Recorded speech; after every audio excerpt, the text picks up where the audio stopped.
All right, thanks again for the invite. It's great to be here. Well, I'm where I am every day, I guess, for the last 18 months, but it's great to be with you in the same virtual room. I want to talk about route learning, cognitive mapping, and everyday life, how cognitive aging affects wayfinding abilities. And let me give a brief overview.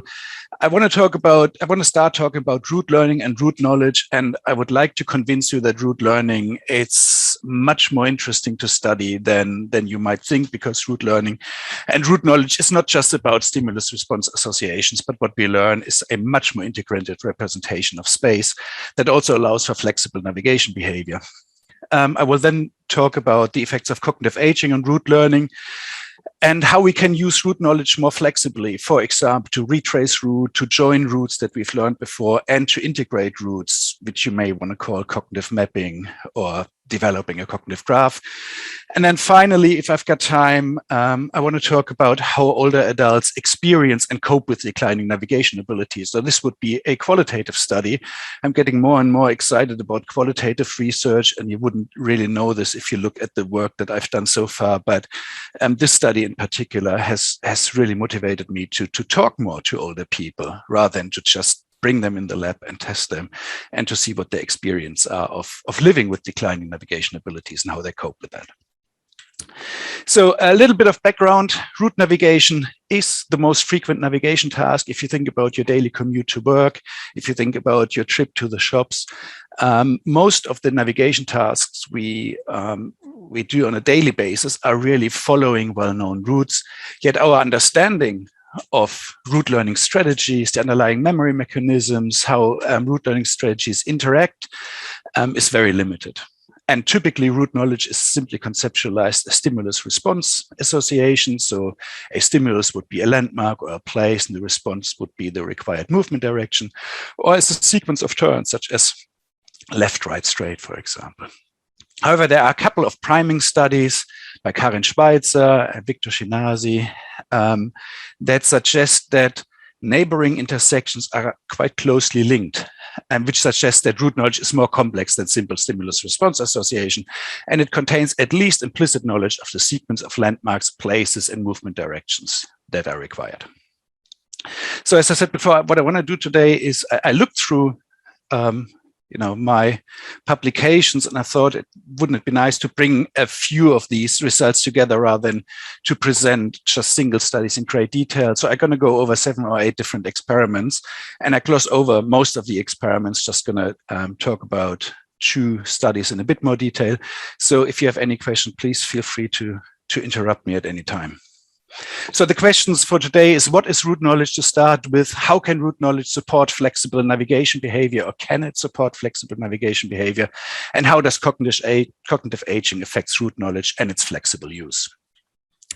So since most of the experiments are very similar in terms of their experimental procedure, I thought I'd get it out of the way right at the beginning.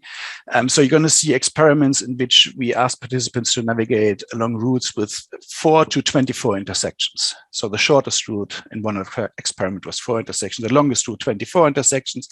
There would be landmarks at each intersection, and you see some of the environments that we used here. This kind of dungeon-like environment is a bit of an older environment that we've used until recently. This is a more recent environment, our virtual care home environment. We've got an outdoor environment, and we also used virtual tubing that has been developed at the MPI in Tübingen. So the general procedures would be participants would be passively transported along the route, and their task would be to learn the route.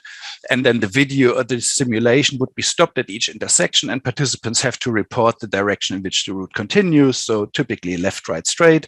And of course, the first time you experience a route, you don't know in which direction the route continues. You would perform a chance level, but then we would repeat this procedure several times and so we can study learning. The second method would be similar but slightly different, and here we would passively transport participants along the entire route, and once they've seen the entire route, we then show them intersections, single intersections, or short sections of the route that cover 2 intersections, for example, and we can either show them in the same order as they experience the intersection during learning or in a randomized order. And again, we would ask them to indicate the direction in which the route continued. And then we can also test for the knowledge that participants have learned. So at the end of the experiment, we could ask them for associative cue knowledge. So here we would show them a landmark and ask them, at this particular landmark, would you turn left, right, or would you go straight? We could ask them for order knowledge. In which order have you experienced the landmark? What the sequence of turns? What landmarks have you encountered? And so on and so forth. So this is the basic procedure. And I only going to very briefly mention the procedure in each of the experiments. So let me start with the first experiment. And that is an experiment that we are still currently writing up. And here participants would experience a route that's 12 intersections long. We would show them the entire route. And then after learning, participants would be shown the intersections either in the same order than during learning or in a randomized order. Now, if we show participants the route in the same order, the intersections in the same order than during learning, they can use two navigation strategies at least. One would be the stimulus response association. So here, for example, this is an intersection and most of the houses along the route would look exactly the same, just the houses at the intersection would look different. And here they could learn turn left at the brownish gray house, for example. The other strategy they could learn is just a sequence of turn, left, right, straight. However, if we present the intersections in a randomized order, the only strategy they can use are stimulus response associations alone. So if we look at performance here, if we look at the graph on the top right first, if we compare performance over 6 experimental sessions, so we would repeat the procedure 6 times, we see that participants perform much better in the same condition if we present the intersection in the same order than during learning than in a randomized condition. Actually, they start off with 75% performance already, and they go up. Most of participants reach ceiling level performance here. In the randomized condition, they start at 50%, still better than chance level, and we would see an improve in performance, but they wouldn't quite reach the performance level for the same order. We can then look also at performance along the route. So this is the first part of the route, so intersections 1 to 4, intersections 5 to 8, and then intersections 9 to 12.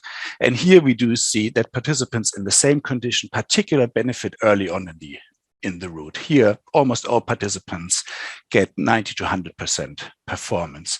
And then performance drops relatively sharply in the second part of the route.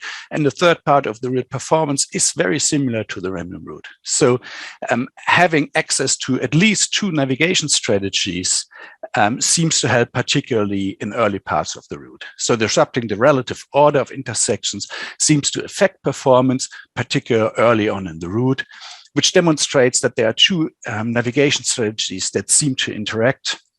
And if you do these kind of experiments, you always know how to turn for the first few intersections. And it seems that only later on you start relying on the landmark knowledge. And I'm just showing this because it highlights that sequence or order information is relevant in route navigation. And it's not quite clear what exact information participants are using here. So in the next experiments, we will be looking at how participants learn the sequence of landmarks or places along the route and how well this landmark sequence or place sequence knowledge is integrated with directional knowledge. So in this second experiment here, this is an experiment in which we ask participants to learn a route with 24 intersections. So this is a top-down view of the environment. You see it's a grid environment. Each of these little dots here is an intersection and looks something like this. It would be just a 4-way intersection, and there would be a landmark that was suspended from the ceiling. In this particular intersection, that landmark would be a football. Oh. Haven't realized that is a bit after yesterday, a day before yesterday, I should have chosen a different landmark, I guess. But anyway, the learning phase is similar to what I've just shown you. Participants would be passively transported along the entire route with 24 intersections. Along the route, they would see unique and non-unique landmarks. So some of the landmarks would be repeated. They appear twice along the route. Other landmarks would be unique. They only appear once along the route. And in the test phase, the intersections would be shown in the same order as during learning, and participants have to report whether they have to turn left, straight, or right at the particular intersection. Now, what's important is that simple stimulus-response association do not allow distinguishing between visually similar or identical places that require different responses. So for example, here you've got two intersections that both carry the landmark C. At this intersection, you have to go straight. At this intersection, you have to take a right turn.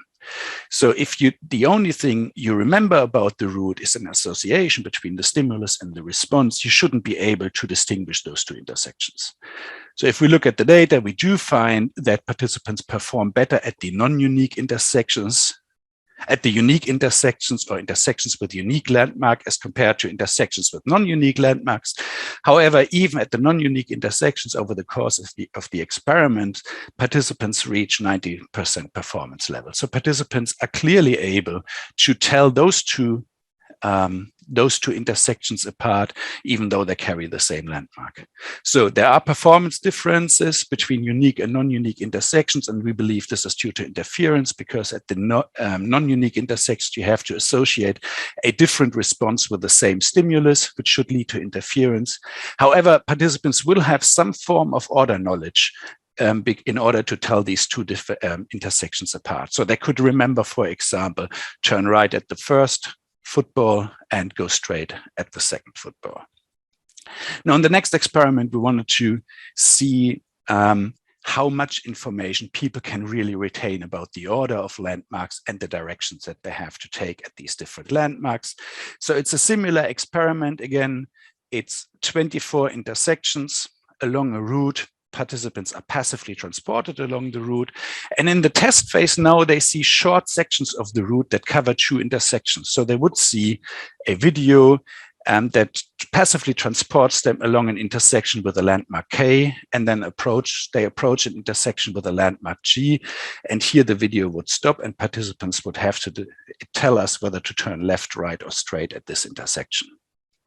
Now, these short videos, we've created these for all the intersections, would be presented in randomized order. So this time you can't simply solve the task by saying the first time you see G, you have to turn left, the second time you need to turn right. You really need to take into account the landmark at the first intersection in that test video in order to understand whether you're at this position of the route or whether you're at this position of the route, and therefore whether you have to turn left or whether you have to turn right. Now, you can solve these unique predecessor trials simply by memorizing the order of landmarks.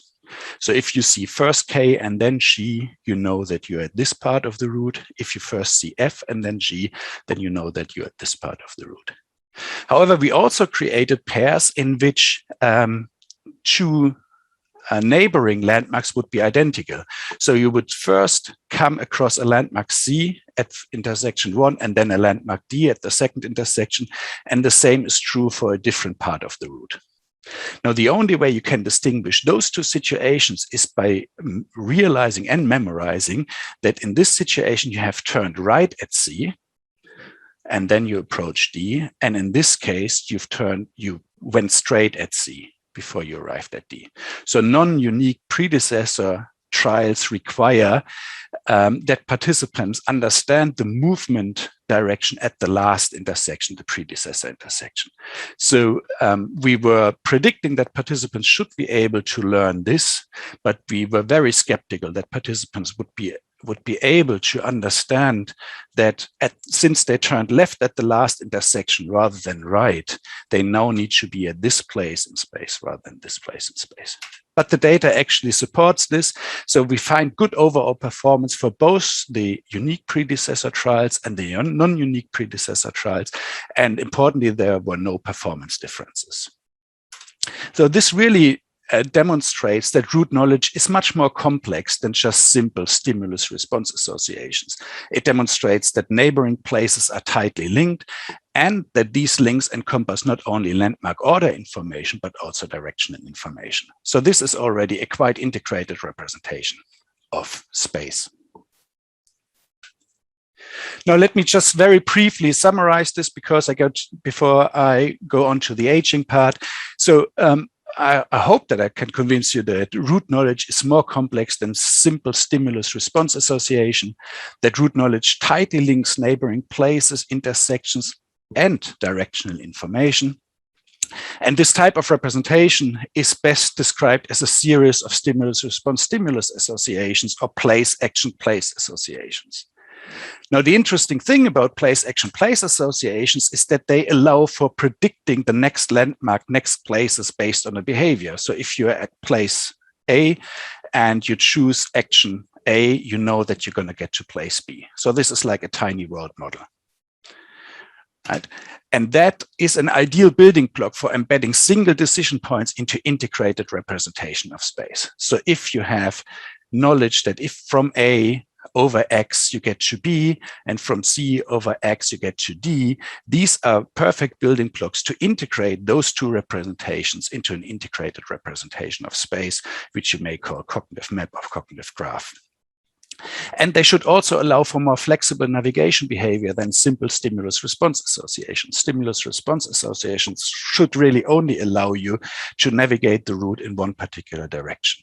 But place, action, place associations are much richer representations that should allow for behavior such as retracing routes, joining routes, or integrating routes to form cognitive maps. And I'm going to come back to this, and I'm going to show you experiments that address all these different aspects. But before I do so, I would like to briefly talk about cognitive aging and route learning. We know that cognitive aging is associated with declining route learning abilities or declining route learning performance. And this has been demonstrated in quite a lot of experiments. However, very little is known about how exactly aging affects route learning.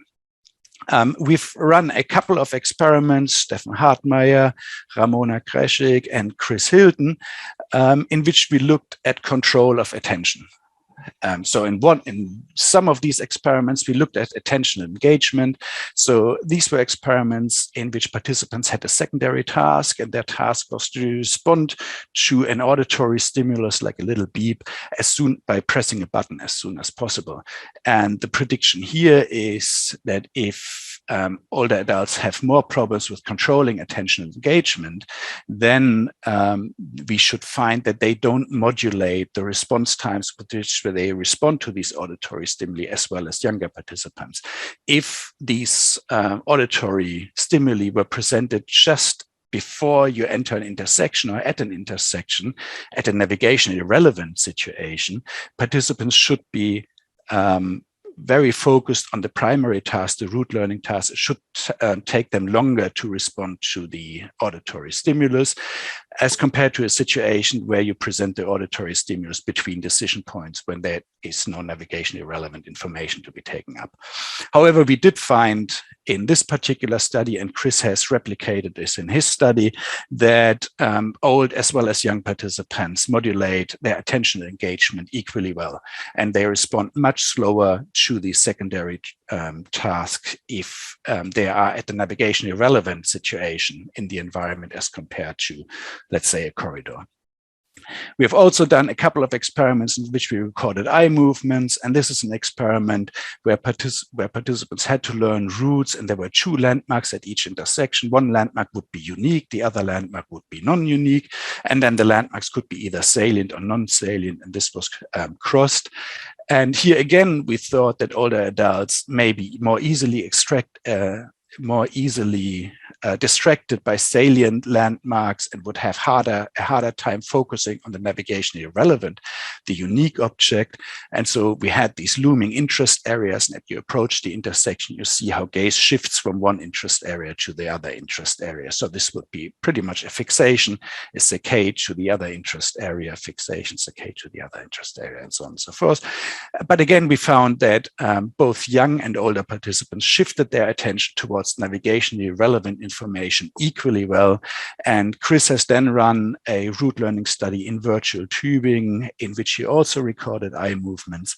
And while there were some small differences in eye movement or in gaze behavior, none of these differences seem to be able to explain the behavioral differences or the performance differences we found. So there seems to be little evidence so far that attentional processes can explain navigation differences between young and old participants during route learning. However, many earlier studies have focused on aging and route learning, did not control for age-related differences in learning rate, and did not compare the content of route knowledge after successful learning. So you may be able to learn a route, and there may be two groups of participants who learn the same route, but it is not quite clear whether they have actually learned the same information about the environment. So this is an experiment that I know that Chris has recently presented. It's one of his experiments from his PhD, so I'm going to close over it, present it really quickly here, but I think it's important in the context of this talk. And in this experiment, we had young and older participants who learned a route with 12 intersections. There was a landmark at each intersection. And there were two conditions, the fixed exposure condition and the flexible exposure condition. In the fixed exposure condition, participants would, or young and old participants would see the route 3 times. And the flexible learning condition, all participants would be trained until they reach at least 90% performance a threshold. That means that they get 11 out of the 12 decisions along the route correct. And then once participants have learned the route, there would be 3 tasks that look at the route knowledge, the knowledge that participants have learned about the environment or about the route. One would be a free recall of landmarks. Please tell us all the landmarks, or name all the landmarks that you've seen along the route. An associative cue task in which participants would be shown in a landmark like this and be asked at the place with this particular landmark, would you have to turn left, right, or straight? Or a sequence task. In the sequence task, participants had to freely reconstruct the landmark order. So they were given printouts of the different landmarks, and they had to reorder these printouts. So what Chris found is that in the fixed exposure condition, there was no difference in landmark recall between young and old participants, but there were significant differences in the associative cue task, which essentially probes for stimulus response knowledge, and the sequence task. Now, in the flexible exposure condition, where participants were trained to criterion, we did find that there was no difference in recall as in the fixed exposure. The difference in associative cue performance disappeared between young and old participants, which suggests that it taps into some knowledge that participants actually use during route navigation. But there was still a significant difference in sequence knowledge. So older participants can obviously learn stimulus response associations to repeat the route. However, what this result seems to suggest that even when controlling for different learning rates, we do find specific age-related sequence knowledge deficits.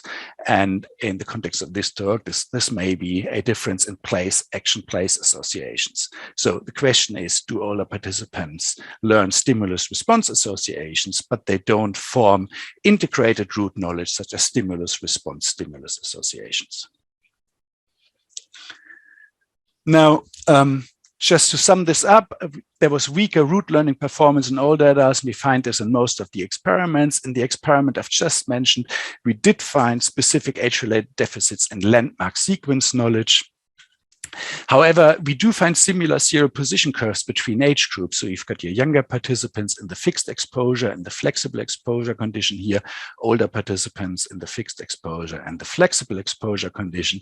And this is the landmark position, first landmark to the last landmarks. And you do see quite strong recency effects and quite strong primacy effects and also recency effects.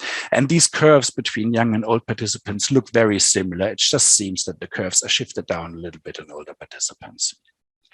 And also the zero position curves look pretty much like what you would expect in normal list learning paradigms, which may tell us something about the underlying learning mechanisms.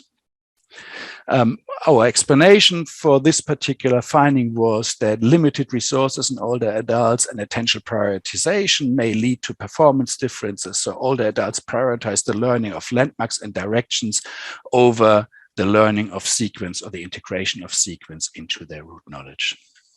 Now, if older adults show weaker sequence knowledge or place, action, place knowledge, could that lead to less flexible use of route knowledge, for example, when retracing steps, and to age-related disadvantages when integrating route knowledge into cognitive maps? And this is what we're going to address in the next experiments. So this is an experiment that we again used our outdoor environments, and here participants were trained on a route with 6 intersections. Again, participants were passively transported along a route with 6 intersections. We had young and old participants. And then they either had to repeat the route, so they were put back at the start place, and their task was to repeat the route from the start to the finish of the route, or they had to retrace the route. So as if you're taking a stroll in an unfamiliar city, and what you do in order to find your way back home, you would turn around, you would just walk back. So they had to navigate from the finish to the start. And what we find here in route repetition, we find the same pattern that we see throughout. Our older participants do learn, but they show weaker performance than our younger participants, who are pretty much at ceiling level performance here.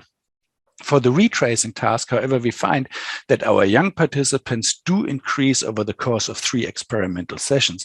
However, there is no learning in our older participant group. Right, so older participants are slightly above chance level, which would be 33% here. But even though they see the route 3 times, and 3 times they're asked to navigate from the end of the route back to the start of the route, they don't seem to be able to perform their task very well, and they certainly do not seem to learn. So there are age-related difference in route repetition and route retracing performance, but our older participants can learn the stimulus-response associations to repeat the route. This is what we see here. However, we do find a specific age-related deficits in learning to retrace the route. So we see that this remains rather flat here. So retracing, this also demonstrates that retracing is not simply achieved by reversing movement directions. So if participants would say, well, if I have to turn left at the gas station on my way out, now that I see the gas station again, I simply have to turn right. If that was the case, we would expect that older adults also increase their performance. But it relies on a more integrated representation of space, either configural knowledge or place, action, place associations, which at least in this context, I would argue is functionally equivalent. So this is a second experiment in which we looked at route retracing. We used a slightly different procedure here, which also allowed us to look at sequence knowledge for landmarks. So here participants were navigated along a route with 11 intersections. And this is, again, is our old virtual environment. So we had 11 different landmarks that were suspended from the ceilings. We had young and old participants. And in the test phase, they would be shown short parts of the route covering 2 intersections. So they would be passively navigated along the first intersection. Then they would approach the second intersection. They see the landmark at the second intersection. The video stops. And their task was first to identify the travel direction. Are you currently traveling in the same direction as during training, or are you traveling in the opposite direction? So are you reversing the route? And they were then asked to report the required movement direction to continue along the route given the current travel direction. And then in the next task, they were asked to predict the next landmark they would encounter given the current travel direction. And here are results for 2 of the 3 tasks. The intersection direction task, this is the task in which participants have to report the direction in which the route continues. Now in white, you see the first half of the experiment. So this was an experiment with 6 experimental sessions. So we pooled over the first 3 experimental sessions, and this would be experimental sessions 4 to 6. So we do see that younger participants' performance improves in the repetition condition and in the retracing condition. Their performance is overall better than performance in our older participants. Our older participants' performance improves in the repetition condition, but similar to what we've just seen, they don't seem to be able to solve the task in the retracing condition. So they do not learn, even though they've seen the route 6 times, they are not able to tell us if we show them a part of the route in the opposite direction, the retracing direction. Even though they are able to tell us the direction in which they travel, they are unable to tell us in which direction the route would continue given the current travel direction. So there was an interaction here between age group, task, and the part of the experiment. Interestingly, though, in the landmark sequence task, in which participants were asked to indicate which was the next landmark that they would encounter along the route given the current travel direction, and I think they had to select one of 3 landmarks, we do find, again, that younger participants perform better than older participants. Interestingly, though, there is no difference in performance between repetition and retracing for the landmark sequence task. But importantly, our older participants seem to learn something about the sequence during the task that they can apply in the reverse direction, even though they can't really tell us in which direction the route continues in the reverse direction. So, to sum this up, we find age-related differences in route repetition and route retracing performance. Again, older participants can learn the stimulus-response associations required to repeat the route. We do find weaker sequence learning in the older adults, so overall they are weaker than our younger participants, which replicates Chris's findings, but there seems to be a specific age-related deficit in the learning of directions for retracing. So that demonstrates that aging affects the integration of sequence and direction knowledge, so which we call place, action, place associations, and it shows an age-related deficit in the flexible use of route knowledge.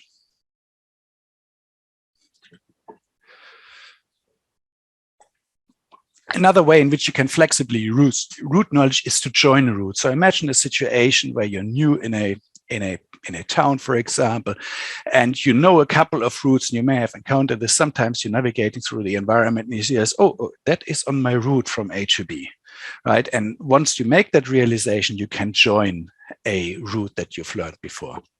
So this is an experiment in which participants learned a route with 4 intersections. And there were 2 landmarks now at each intersection, and they were at diagonally opposite corners of the ceiling or of the intersection. And that is important because that means that this intersection will look different depending on the approach direction of this intersection. So if you approach this here, currently that bus is on your left but close, and that I think that's a balloon. It's on your right and the right of the intersection but far. If you imagine coming from this direction, the bus would be on your right side and close, and the balloon would be on your left and far away on the far side of the intersection. So this placement of the landmarks should allow participants to understand from which direction they approach the intersection. So again, we had young and old participants who were passively navigated along the route. And in the test phase, then participants would approach all of the intersections either from the same direction as during training, which is just a route repetition task essentially, or from a different direction than during training. And their task was to join the route and to indicate the direction in which the route would continue. So the correct response in the same direction trial is right. In this trial, it would be straight. In this trial, it would be left. So if we look at performance, we do see that for the same direction trial, the route repetition trial, those are the solid lines. Our young participants in black and our older participants in white perform similarly. Our young participants slightly outperform our older participants, and over the course of the experiment, they reach very high performance levels. However, in the different direction trials, if they approach the intersection from a different direction than the training direction, our young participants as well as our old participants start at chance level, but over the course of the experiment, they slowly improve, performance slowly improves for young participants, while it stays dead flat for our older participants. So again, a specific age-related deficit in these different direction trials. showing again an age-related deficit in the flexible use of route knowledge. And it's important to understand that these different direction trials, again, cannot be simply solved by stimulus-response associations, but they require more integrated representations. In this case, I'm not sure that a place, action, place representation would be sufficient. You need to know something about the configuration of the landmarks at the intersection to solve these tasks. The other thing I want to say about this particular paradigm is that this seems to be a crucial process for integrating routes into cognitive maps. So you really need to understand the configuration of the different arms of an intersection or the different streets that come to an intersection if you want to integrate different routes into a more integrated representation of space. And this is something that we picked up in the next experiment, which I want to explain in a little bit more detail. So let me just define. I'm sure we can fight about this definition for hours, but let me just define a cognitive map or cognitive graph as a representation of space that supports goal-dependent flexible navigation behavior. So if I have a cognitive map, I can decide, being at a particular intersection, I'm thirsty, I know there's a pub. If I go down the left street, I'm hungry, I know there's a good restaurant if I take a right. So I can flexibly change my behavior dependent on my internal state. Goal-dependent flexible behavior can be achieved by merging place, action, place associations or stimulus response stimulus associations that are derived from different routes. So if you learn from A over X to B, from A over X to B or from C over X to D, if you understand that this is the same place, you can merge these two routes into an integrated representation of space. And if that space allows for bidirectional travel, you have a fully fleshed, at least cognitive graph or cognitive map.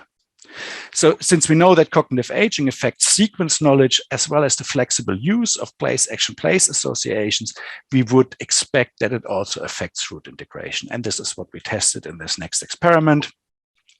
So to successfully integrate a route, you need to understand that different routes are traversing through the same place, and you need to have an understanding of the relationship between the intersection and the different paths or places. Now, the difficulty or the nature of this integration process depends on the information that is available at the intersection.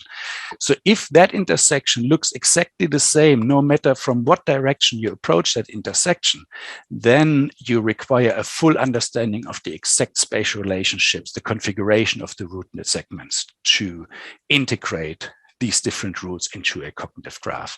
However, if the intersection contains distinct landmarks such that the intersection looks different when you approach it from the south or from the north or from the west or from the east, then these can be associated with the different approach directions, and that should support integration. So our question now is not only do older participants have a harder time learning this integrated representation, but also whether landmark information can ameliorate the predicted age-related integration deficits. So, and we've created two environments that look exactly like the schematic drawings. However, in one environment, we had different landmarks that were associated with the different corridors. In the other environment, we replicated the same landmarks. So this environment looks exactly the same, whether you approach it from the south, the north, the west, or the east, while this intersection has a different appearance depending on your approach direction. So in the experiment was comprised, or each experimental session was comprised of a learning phase and a test phase. And the learning phase, participants would be passively transported along those two routes. In the test phase, then there would be 12 navigation tasks, and participants wouldn't get any feedback. They would be just placed at a start place, navigated towards the intersection. They would be informed about the target place, the goal place, and then they made a decision, and then the next trial would start. And then there would be two route repetition trials in which they would have to repeat the exact same routes they've just seen during training. The retracing trials, so instead of C, X, D, it would be going from D to C, and then novel routes, which would be all the alternative tasks. And these novel routes probe integrated route knowledge. So if you're able to navigate successfully from A to C, even though you've only ever experienced A to B and C to D, then that demonstrates that you have an integrated knowledge about the environment and you've integrated the routes. So there was a maximum of 8 experimental sessions, or we stopped the experiment if participants reached 90% performance criterion, and we were interested in the number of sessions participants needed to reach that criterion and the performance for the different route types. So for those that reached criterion, we did find a significant effect of age. Our younger participants required fewer experimental sessions to reach criterion than our older participants. There was also an effect of the environment. The different landmark condition was easier as predicted than the identical landmark condition. However, we predicted an interaction. We thought that older participants would particularly benefit from the different landmark condition, which we didn't find. This is just a cumulative plot showing the proportion of participants who've reached criterion. Now, almost all of our younger participants reached criterion. 37 of our 67 older participants reached criterion, and 30% of our older participants did not even reach criterion, or they did not complete the experiment. If we asked them why, they would say that the experiment was just too hard, was impossible to do. So there were age differences despite the procedure essentially screening for good navigators, which is an interesting finding in itself. Now we can look at the different environments and the route types, and surprisingly, we didn't find a main effect of environment. So navigation was similarly difficult in both environments. However, there was a significant effect of route type, and as predicted, novel routes, those are the routes that require an integrated representation, were harder than route repetition or route retracing. And there was a significant action between route type and environment, which means that planning novel routes was particularly difficult in the identical landmark environment, because it requires knowledge about the exact spatial configuration of rooms in the environment, whereas the landmarks in the different landmark environments seem to have facilitated the successful navigation of novel routes, and therefore you could argue the integration of routes. We can also look at our different groups. O- are our older participants who did not reach criterion, and their performance was worse than the performance of our older participants and performance of our younger participants. And there was a significant interaction between route type and group. So as you see here, for our younger participants who reach criterion, our older participants who reach criterion, you see very similar patterns. There are similar performance for route repetition and retracing trials, and then performance drops for the novel routes. However, in our participants who didn't reach criterion, they had problems with all trials that could not simply be solved by stimulus response association. So even retracing, they found harder. Okay, so how can we explain difference between our different groups? So why did one group found it particularly hard? So what we do in these experiments with older participants, we screen for cognitive impairments or mild cognitive impairments using the Montreal Cognitive Assessment, the MoCA. And we did find significant difference between participant groups. The O- groups, those are the participants who did not reach criterion, performed worse than our older participants, or worse on the MoCA than our older participants who reached criterion, and our younger participants, which achieved similar scores on the MoCA. And if we run a multiple linear regression, we do find that the MoCA score was the significant predictor of performance. Age in itself did not predict performance, and there also wasn't an interaction. I should mention that our O- group, our participant group who didn't reach the performance criterion, scored on average just under 25 on the MoCA, and the suggested cutoff that indicates healthy aging is 26. So this suggests that this group shows early signs of atypical aging, and it's these early signs of atypical aging, not age itself, that predict spatial learning and navigation performance and deficits. So let me just sum this up. We do find faster learning in the different landmark than the identical landmark environments. And this is not really important because we know that landmarks support spatial learning and spatial navigation. However, the differences were primarily driven by the novel route trials, which require route integration. So that seems to suggest that placing landmarks strategically in the environment can support goal-dependent flexible navigation behavior, potentially even without an integrated representation or a cognitive map. Age-related declines in forming spatial representations is something that we have discovered here, but again, that is something that is well known in the literature. We also found that older adults who showed early signs of atypical aging never learned the environment and performed at chance level for retrace and novel route trials. Those are the ones which cannot be solved by simple stimulus response association. So navigation performance was not associated with age itself, but with cognitive abilities. And that really highlights a differential impact of aging with typical and atypical trajectories on navigation.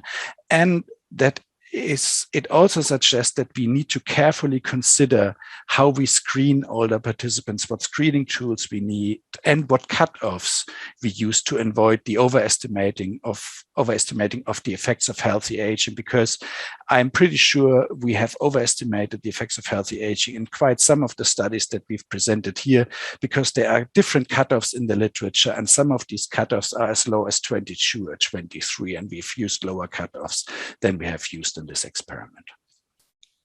So let me briefly summarize the quantitative part. I hope that I could show you that route learning and route knowledge cannot be explained with stimulus response learning alone. People, after learning a route, they seem to have sequence knowledge, they seem to have place associations. These are building blocks for cognitive maps and graphs, and they allow for more flexible navigation behavior. And I would suggest that these results call into question that simple dichotomy of route versus map knowledge. So I'm not convinced anymore that route knowledge is the simple egocentric knowledge and map knowledge is the sophisticated allocentric knowledge. I think there is much more of a sliding scale between those two. We do find age-related difference in learning, that in age-related difference in learning rate cannot account for all the differences that we see in navigation abilities. And we see that flexible use of route knowledge is affected by cognitive aging. And that is true for retracing routes, for joining routes, and for cognitive mapping or cognitive graphing. And finally, it's important to disentangle the effects of aging from those effects of cognitive decline. And I hope that I could show this in the last study that I've just presented. As I said before, we've recently started doing qualitative interviews. And this is really motivated by a realization that our understanding of how aging, both typical and atypical aging, affects navigation comes almost exclusively from laboratory-based experiments, often in very unnaturalistic virtual environments, such as this horrible environment that you see here on the right-hand side that we've used for quite a lot of experiments, and that we got feedback from older participants who really hated these kind of environments. And there are also anecdotes of older participants complaining about the Morris Water Maze task, for example, where you jump into a pool and they say, "What? That doesn't make any sense. Why should I do this?"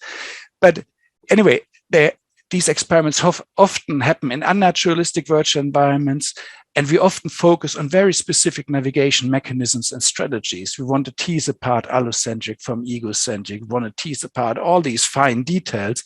However, it is currently completely unknown how these findings from such lab-based experiments translate to people's everyday life and everyday experience of navigation.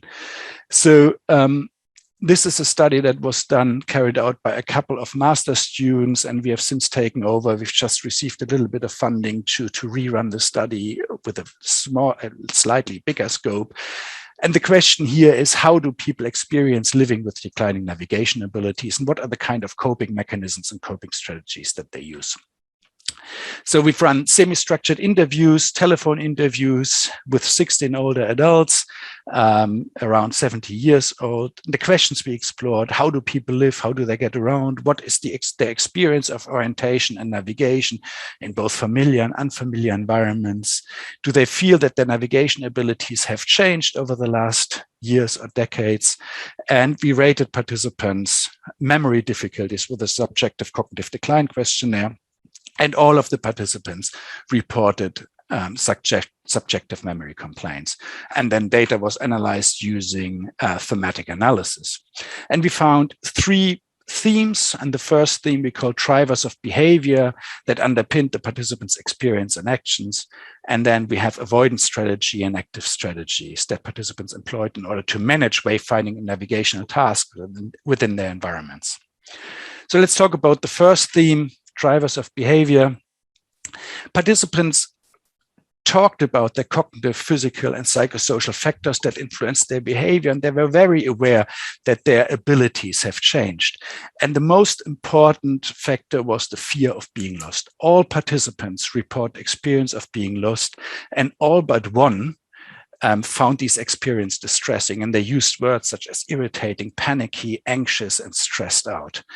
And we're talking about people navigating in big cities and not in the, not in the dodgy part of the city. So even if you get lost, they still have their phone in their pocket, and help is just a phone call away, or you ask someone on the street, and still the feeling of being lost makes them anxious and stressed out. They were aware of the detrimental impacts of aging. The majority of participants recognized that aging affected cognitive as well as physical abilities. So aging resulted in greater feelings of vulnerability when participants were required to navigate environment. And as a consequence, they try to reduce exposure to situations where they are likely to get lost or where they feel vulnerable. And they opted to prioritize their psychosocial or psychological well-being over desires of exploration. So here's an example quote: well, no, I'm old, elderly, I'm more mindful of where I go. I like to make sure I'm safe and think about my well-being. I don't do all the trips I used to do all those years ago. So participants employed a number of strategies to overcome the risk or the feeling of disorientation and the associate negative psychological well-being, and avoidance of new or unfamiliar areas was one of those strategies. The majority of participants reported avoiding unfamiliar environments. I don't really like going to new places alone because I'm so bad at getting around. They try to avoid taking responsibility for orientation and navigation, and they like to hand responsibility over to others. When I'm with my family, I just follow them around and just try not to lose them. My daughter's good on her phone and good at driving and getting around, so I sort of rely on her, I suppose. Everyone said they avoid navigation when visibility is bad. No, I don't tend to walk around when it's dark. If it's dark and we are out, we will usually get a taxi home. So again, handing over responsibility for navigation to someone else. Yeah, I think it gets a bit confusing sometimes if you're in the evening. It's dark, you get very confused and disoriented with where you're going and heading for. And I found it striking that really every single participant reported that they avoid navigating by themselves when they're out and about and when it's dark. So throughout the discussions, participants also recounted situations where they're required to actively engage with the navigation strategies rather than to avoid them. And these strategies were cognitively demanding, time-consuming, and they were employed at the planning stage in anticipation of trips to unfamiliar environments. So if participants knew that they had to travel somewhere that they didn't know, they spent hours and hours in front of Google Maps and Google Earth to try to learn the environment before they even get there. I would look at the roadmap before I go to plan my route, and I would look at a more detailed map of the actual place, probably on Google Earth or something, to have a look what's around about it. I would have looked for ways on Google for how to drive down. I would look again at local maps and online. I also love looking at maps, so I will print off a map so that I could look at it. And I've got maps in the car and things. So what we found really surprising is that participants use technology, Google Earth and Google Maps, in preparation for these trips, but they don't take out their phone to help them do the actual navigation. So I think technology companies are really missing a trick here. There are a lot of participants. This may have to do with with how user-friendly these apps are for older participants, but they all sit in front of their computer planning trips days in advance, but no one ever reported that they would rely on sat-navs when they're out and about. So let me just sum this up and then I'm done. So we believe it's one of the first studies, this qualitative study, to explore experience of living with declining navigation abilities and associated coping strategies. The fear of getting lost is a very strong driver for behavior. And as a result of declining navigation abilities, people feel vulnerable and they try to maintain good psychological well-being.